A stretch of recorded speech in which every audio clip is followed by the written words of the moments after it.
A lot of people have said a lot of things to me over the years while I'm photographing a wedding. Most are amusing, but occasionally there's a mischaracterization or inadvertently offensive comment mixed in. I have pet peeves just like everyone else about some of these things, but it's all in good fun. Let me tell you a few.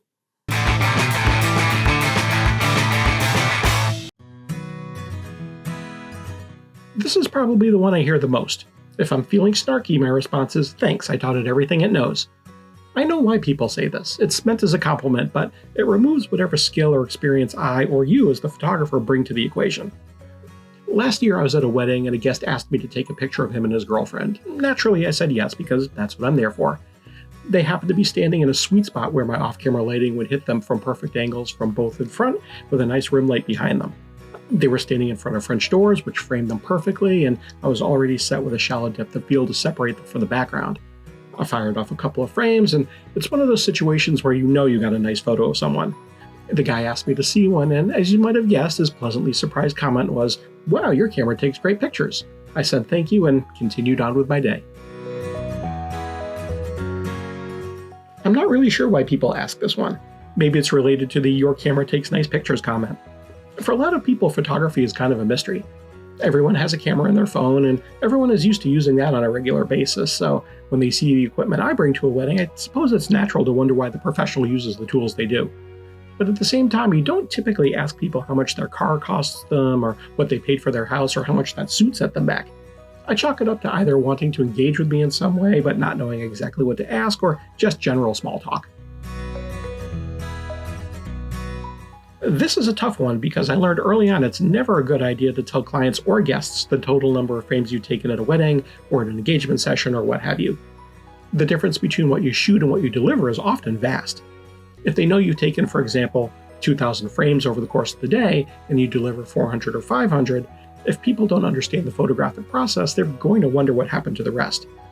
I do let people know that I edit out blinks and bad expressions and tell people that one of the secrets of professional photography is that we take out of focus pictures too, we just don't show them to anyone. That usually satisfies their curiosity. Well, maybe you could. One of the things you hear photographers say is that the person taking the picture is more important than what they're taking that picture with. I think that's true up to a point, but better cameras and better lenses and better lighting does allow you to craft photographs that have technical advantages. I do agree that knowing how to use that gear is different than simply having that gear. And knowing how to see light and compose a frame and click the shutter release at the decisive moment is more valuable than simply having superior gear. Let's assume for the sake of argument that the person who said this has an identical setup to me. My experience in photojournalism and later full-time as an event photographer is going to give me an advantage over someone who doesn't have that experience. This is an example of the person behind the camera affecting the results because different people see things differently. Even if that person is as skilled or more skilled than me, it's unlikely we're going to capture exactly the same thing. But when it's a guest and they're not using fast lenses or off-camera lighting or know how to get the most out of the gear that they do have, the results will be noticeably different. This may well be true, but it really doesn't matter. When I hear this, I get the sense that the guy who says this, and it's always a guy, has some insecurity and feels like he needs to outshine me in some way. I mean, he probably has a sportier car than I do, and I wouldn't be surprised if it's a Cybertruck. But no, your phone isn't going to produce better results than my R5 with fast glass and off-camera lighting. Absolutely, I can. I know some photographers who outright refuse to do this, but I don't see what the big deal is. People get dressed up to go to weddings. It's a big party, and they're there with family and friends, and they want to memorialize it, and probably text or post the photo that night.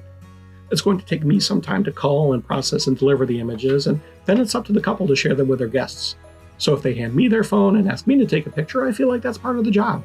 Then when I pull out my phone and use the flashlight to provide off-camera light for their phone picture, they look at the results like it's magic. Seriously, this is a great way to create goodwill and spread positivity. Well, no. And frankly, you really don't want to. There are going to be bad photos of you in the totality of coverage. You're going to be making weird faces or standing in an unflattering way, and if I show you those, you're going to 1. Feel badly about yourself and how you exist in the world, and 2. Think I'm a bad photographer. Photography is a process. Part of my job is to deliver good photographs, and that includes removing photos that make you look bad and working up those that flatter or otherwise make you look good. My experience and my skill set is capturing people being themselves. No one wants to see unflattering photos of themselves or their loved ones. Showing you the best of the bunch makes you feel good about this event you spent a whole lot of money on, and makes you feel good about my contribution to your day. Best of luck to you. So there you have it, some of the greatest hits from my collection of things people have said to me at weddings. If you're a wedding photographer, what are some things that have been said to you that you either appreciate or shake your head at? Feel free to sound off in the comments. Thank you for watching. I appreciate your spending a few minutes with me. If you like this kind of video, please like and subscribe. If you'd like to see more videos like this, check out this other one I made for you. This is Ask a Wedding Photographer. I'm Seth K, and I'm here to help.